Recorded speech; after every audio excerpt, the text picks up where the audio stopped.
दोस्तों, मुगल बादशाह को तोहफे में क्यों मिलती थी महिलाएं? मुगल हरम में रानियों के अलावा भी हजारों की संख्या में महिलाएं होती थीं और वहां रहती थीं।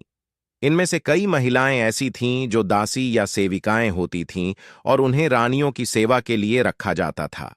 इसके अलावा मुगल बादशाहों को दूसरे राज्यों के राजाओं की ओर से भी कई बार तोहफे के रूप में औरतें मिलती थीं। ये औरतें मुगल हरम में ही रहती थीं और इनमें से ज्यादातर का इस्तेमाल बादशाह अपनी अय्याशी के लिए करते थे। हरम में महिलाओं के कई समूह थे। इसमें शाही परिवार की महिलाएं, दासियां और कनीज शामिल होती थीं। मुगल हरम में रहने वाली इन महिलाओं की हैसियत भी अलग अलग होती थी और सबके जीवन में फर्क होता था। मुगल बादशाहों को जो औरतें तोहफे में मिलती थीं, वो आमतौर पर खूबसूरत होने के साथ नाच गाने में पारंगत होती थी। इनमें से जिन कनीज की कला बादशाह को पसंद आती थी, वह उन्हें खास ओहदा और इनाम भी दिया करते थे।